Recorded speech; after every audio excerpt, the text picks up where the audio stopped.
Histoire 2. Podcast d'histoire courte. Épisode 3. Le mariage de mon frère. De Sébastien Jousset, lu par David Borance.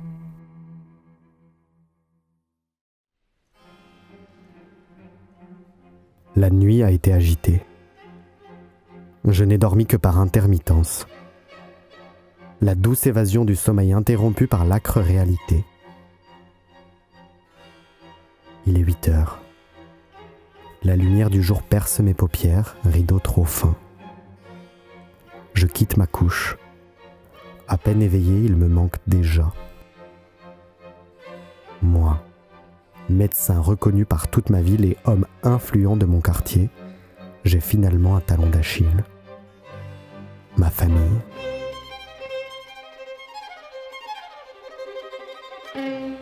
Je me lève, un peu à reculons, ce qui n'est pas facile, je manque de tomber.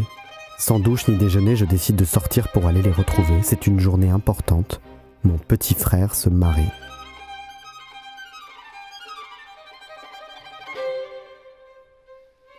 À peine à l'extérieur, mon corps se contracte et ma respiration se suspend dans un spasme brutal. Comme quand on saute dans l'eau trop froide d'un lac. Le vent glacial m'a percuté, mon t-shirt mince ne me protège pas. Ma stupeur me gèle encore plus l'échine, mais quel froid! Je n'ai jamais vu ça. Désemparé, je décide de m'activer pour me réchauffer, je dois les retrouver.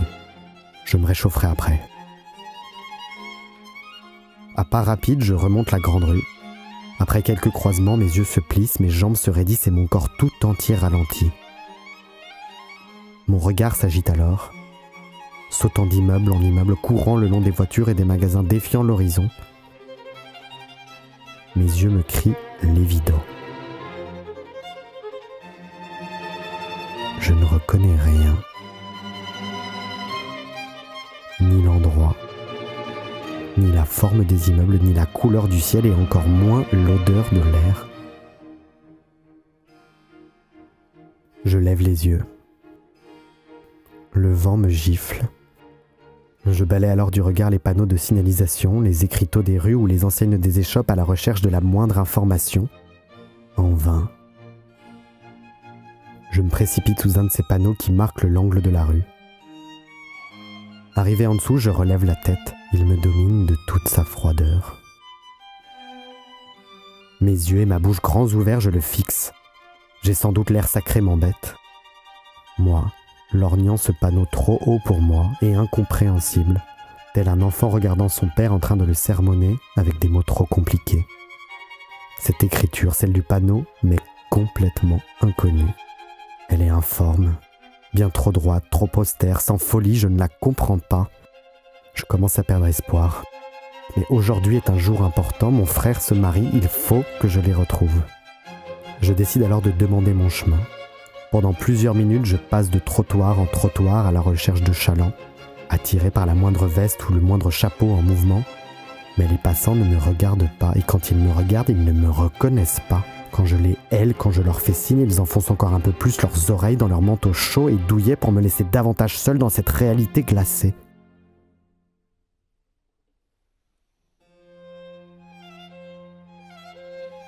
Un badaud finit par s'arrêter. Un inconnu. Je lui demande mon chemin. Il n'a aucune réaction. Je répète. Il ne me comprend toujours pas. À son tour, il tente une tirade.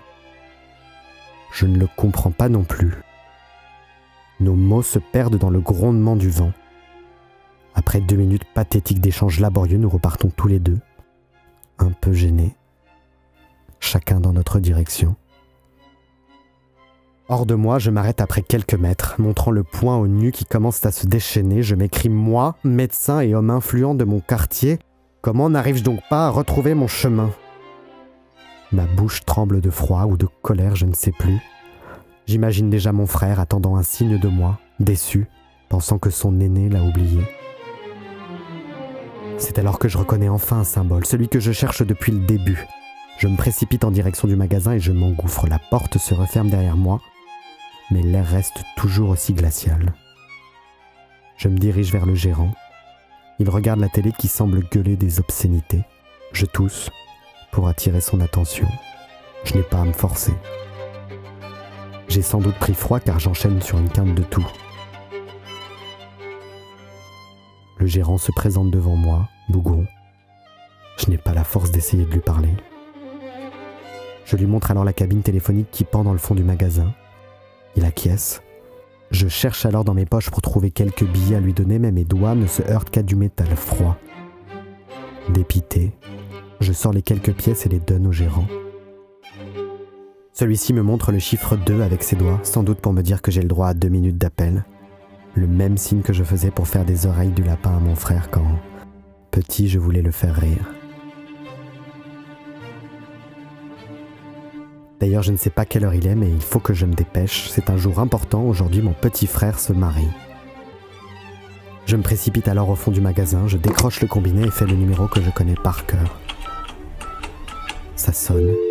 Ce bip harmonieux résonne à mon oreille comme une première saveur de chez moi. À la deuxième tonalité, la voix chaude de mon frère résonne dans l'appareil. Allô ? Je ne réponds pas. L'émotion a broyé ma gorge. Il faudrait que je la déchire pour réussir à sortir un son sans pleurer. Je tente de récupérer une respiration moins saccadée, mais la voix familière de mon frère me précipite dans ma fragilité. Je me mets à pleurer.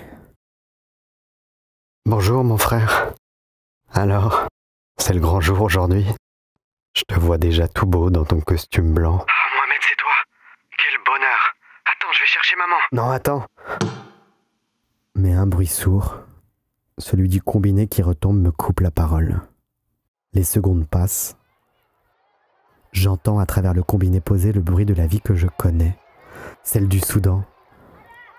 Les oiseaux, le bruit de la maison familiale et de ces petits cris d'enfants dans la cour au loin. Je ressens même le son du soleil qui frappe sur la toiture. Je me ressens revivre.